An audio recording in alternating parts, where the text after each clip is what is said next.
31 मई तक पूरे देश में लागू हुआ लॉकडाउन। 14 दिन तक का रहेगा इस बार लॉकडाउन। इससे पूर्व देश के प्रधानमंत्री नरेंद्र मोदी ने अपने संबोधन में पहले ही दे दिए थे संकेत लॉकडाउन बढ़ाया, लेकिन इस बार राज्यों को दिए गए अधिकार तय करे कि कहां क्या खोलना है और रखना है बंद। जिलों के अधिकारियों द्वारा भी निरीक्षण लगातार जारी है। लॉकडाउन का किस तरह से पालन कराया जाए, तो मुजफ्फरनगर के जिलाधिकारी सेल्वा कुमारी जे और वरिष्ठ पुलिस अधीक्षक अभिषेक यादव का भी निरीक्षण जारी। सरकार द्वारा प्रवासी मजदूरों को बसों से उनके घर तक पहुंचाया जा रहा है, उनका रास्ते में स्वागत किया जा रहा है। में कई जगह शरबत पिलाकर प्रवासी मजदूरों को राहत दी गई।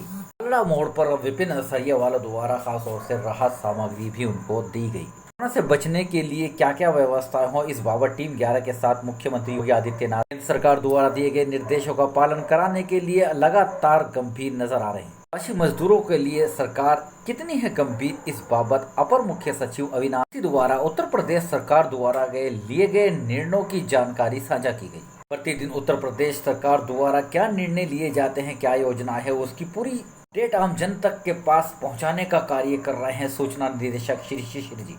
मुजफ्फरनगर की जिलाधिकारी सेल्वा कुमारी जे भी लगातार प्रतिदिन निरीक्षण करती रहती हैं। गौशाला हो, चाहे राशन की दुकान हो, चाहे गेहूं केंद्र हो, चाहे कोई भी व्यवस्था हो, सबका जायजा लेती हैं। जानसठ में बनाए गए क्वारंटीन सेंटर की व्यवस्थाओं का लगातार निरीक्षण कर रहे हैं कुलदीप मीना। क्वारंटीन सेंटर को सैनिटाइज करना और व्यवस्थाएं करा रहे हैं कुलदीप मीना IAS ऑफिसर। स्वास्थ्य विभाग द्वारा जाँच कार्य में तेजी लाई जा रही है, थर्मल स्क्रीनिंग हो रही है। हेलो फ्रेंड, कैसे हैं आप? उम्मीद है बेहतर होंगे आप। आज लॉकडाउन 4th भी लागू कर दिया गया है। आपने लॉकडाउन फर्स्ट, सेकंड और थर्ड को पूरी तरह से पालन किया है, घर पर रहकर और सोशल डिस्टेंसिंग का पालन करते हुए आपने लॉकडाउन का पालन किया। ये एक बहुत ज़रूरी था, क्योंकि कोरोना वायरस से बचाने के लिए लॉकडाउन ही एक बेहतर उपचार था। लेकिन इस बार अभी क्योंकि देश से कोरोना का संकट नहीं खत्म हुआ है, तो जैसे कि कुछ दिनों पूर्व देश के प्रधानमंत्री नरेंद्र मोदी ने साफ कर दिया गया था कि लॉकडाउन 4th भी आएगा। और आज क्योंकि 17 मई को लॉकडाउन 3rd खत्म हो गया है और 18 मई से 31 मई तक अब लॉकडाउन पार्ट 4th लागू किया जा रहा है। और इस लॉकडाउन 4th के अंदर जहां एक और पहले रेड जोन, ऑरेंज जोन और ग्रीन जोन हुआ करते थे, लेकिन अब इस बार बफर एंड कंटेनमेंट जोन को भी शामिल किया जा रहा है। सभी देशवासियों को लॉकडाउन का पालन करना होगा, लेकिन इस बार गृह मंत्रालय ने राज्यों को असीमित अधिकार दे दिए गए हैं। साफ अधिकार दे दिए गए हैं कि अधिकार होगा राज्य सरकार को कि वो जो चाहे, जहां चाहे किसी चीज़ को बंद रखे या उसको खुलवाए। इसके अलावा राज्यों की आपसी सहमति से बसें भी चल सकेंगी, लेकिन कोई धार्मिक आयोजन इस बार भी नहीं हो पाएगा। भीड़ भाड़ वाले किसी आयोजन को मंजूरी नहीं दी गई है, चाहे मंदिर हो या मस्जिद हो, गुरुद्वारा हो, चर्च के हो, सभी बंद रहेंगे। पाक मुकद्दस माह रमज़ान चल रहा है। रमज़ान के अंदर भी मस्जिदों में नमाज ना अदा करके घरों पर ही नमाज अदा की जा रही है। रोज़ा इफ्तार पार्टी भी घरों पर ही हो रही है। कोई सार्वजनिक कार्यक्रम नहीं हो रहा है, चाहे मस्जिद हो, चाहे मंदिर हो, कहीं पर भी किसी को कोई सार्वजनिक या भीड़ भाड़ वाले स्थान पर एकत्र होने की इजाज़त नहीं दी गई है। देख सकते हो तस्वीरें, ये मस्जिद है। मस्जिद के अंदर भी कोई नहीं जा रहा है। जहां एक और गुलजार हुआ जाती थी, इस दौरान बाजार गुलजार हो जाते थे। रमज़ान के महीने में मस्जिदों के अंदर रौनक होती थी, इस बार सुनसान पड़ी हैं मस्जिदें। मुस्लिम समाज का बड़ा पर्व ईद उल फित्र भी नज़दीक है। इस दौरान माह रमज़ान के अंदर ज़बरदस्त शॉपिंग की होती थी, बाज़ार गुलजार हो जाते थे, रौनक रहती थी, लेकिन सभी जगह सुनसान पड़ी हैं। और ईद की नमाज ईदगाह में नहीं होगी, ईद पर घर पर ही मनाई जाएगी। पूर्व लॉकडाउन में फंसे प्रवासी मजदूरों का अपने घरों को पलायन जारी रहा। पैदल ही लोग चलते रहे। काफ़ी दयनीय स्थिति देखी गई।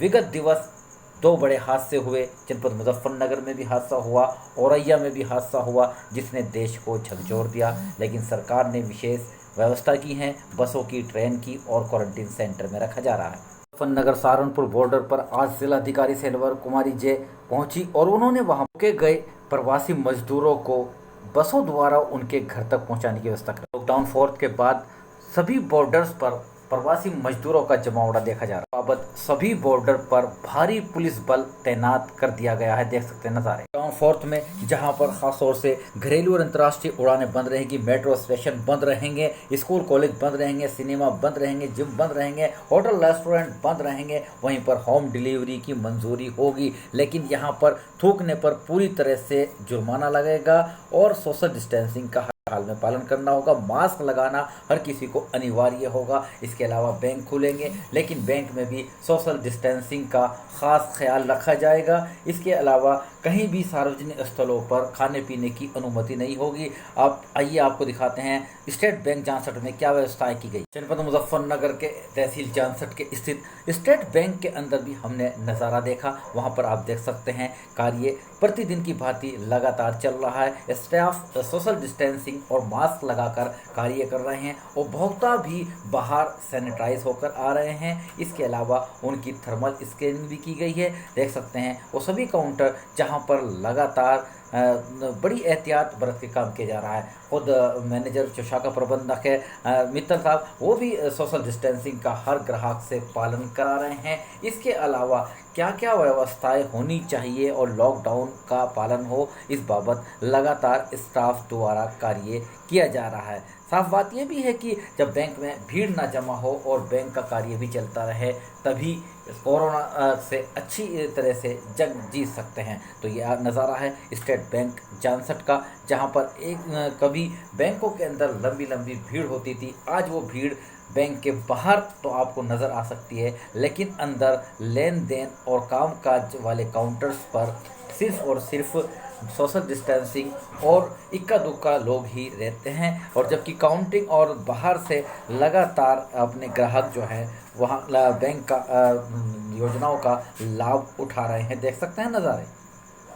स्टेट बैंक के अंदर आने वाले प्रत्येक ग्राहक की थर्मल स्कैनिंग होती है। हमने भी खास तौर से इस दौरान थर्मल स्कैनिंग कराई। तो कैसे फैलता है कोरोना और कोरोना से कैसे बचाव अपना किया जाए, आइए एक्सपर्ट चिकित्सक की लेकिन राय विद आपको प्रिकॉशंस। सुनवाते हैं डॉक्टर अग्रवाल को। अगर आप मॉल में आप बेकायदा मॉल के अंदर में जा रहे हैं, आपने मास्क पहन रखा है, और मास्क पहनने के बाद में अगर आपका कॉन्टैक्ट टाइम वहाँ पे visiting line less than 30 minutes है और आपने हैंड वॉश की पूरी फैसिलिटी की हुई है, पूरी प्रिकॉशंस ली हुई है, तो आपको इन्फेक्शन नहीं होगा। अब ट्रेन के अंदर में डेफिनेटली आपका इन्फेक्शन रेट ज़्यादा होगा, बिकॉज ट्रेन आधा घंटे में तो नहीं पहुंचाएगी। उस सिचुएशन में आपको 6 फीट का सोशल डिस्टेंसिंग करना बहुत ज़रूरी है, और साथ में आपको ग्लव्स पहन के रहना है और हैंड वॉशिंग करना है। अगर ट्रेन के अंदर में आप बाथरूम में जा रहे हो तो हर चीज़ को क्लीन करो, फिर बाथरूम का इस्तेमाल करो, तो उसमें आपका खतरा मिनिमाइज हो जाएगा, ज़ीरो नहीं होगा। कोरोना नमस्ते। उत्तर प्रदेश के अति महत्वपूर्ण जनपद मुजफ्फरनगर कोरोना मुक्त विगत दिवस हो गया था। 24 रिपोर्ट जो थी वो सब नेगेटिव आई थी। जिलाधिकारी सेल्वा कुमारी जे ने इस बार ट्वीट कर इसकी घोषणा की थी, कोरोना मुक्त हो गया। लेकिन आज खतौली में महाराष्ट्र से आए 3 प्रवासी मजदूरों में कोरोना पॉजिटिव पाया गया। हड़कंप मच गया। अधिकारी सेल्वा कुमारी जे ने ट्वीट करके साफ तौर से बताया है कि खतौली के चौधरी हरबंस डिग्री कॉलेज में क्वारंटीन सेंटर में रखे गए प्रवासी मजदूरों की रिपोर्ट कोरोना पॉजिटिव आई है। 3 कोरोना पॉजिटिव होने के बाद मुजफ्फरनगर की स्थिति फिर से चिंताजनक बन गई है और आम जन से फिर से लॉकडाउन का पूर्णतः पालन करने की अपील अधिकारी द्वारा की गई है। इससे पूर्व जनपद मुजफ्फरनगर के वरिष्ठ पुलिस अधीक्षक अभिषेक यादव ने आम जनता को संदेश देते हुए क्या अपील की थी, सुनिए उन्हीं की ज़बानी।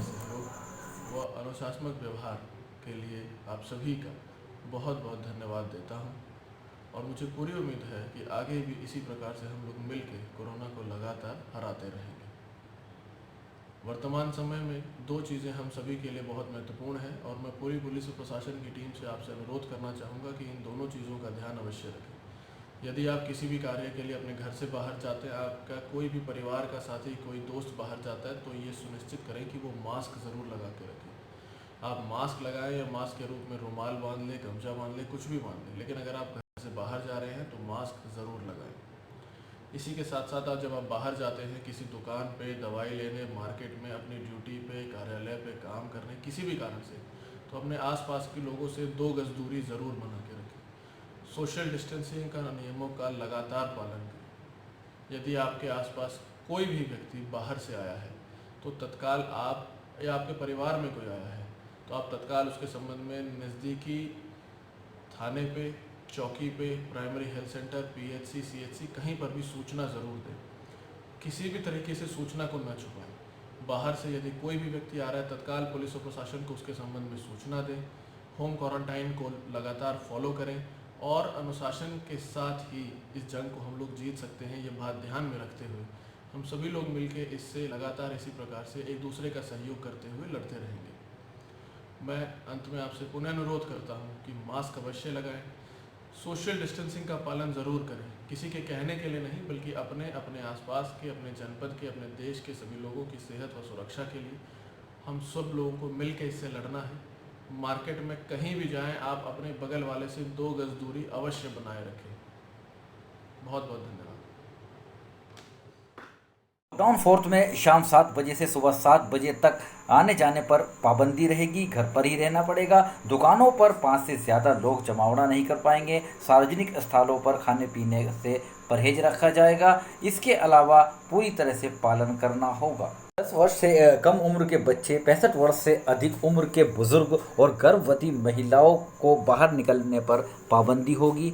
और पूरी तरह से जिस तरह से पार्ट 1, 2 और 3 में लॉकडाउन का पालन किया गया है, पार्ट 4 में भी करना होगा। बने रहिएगा मेरे साथ। देश में 90,000 से अधिक कोरोना पॉजिटिव केस की संख्या हो गई है और अभी तक संकट समाप्त नहीं हुआ है।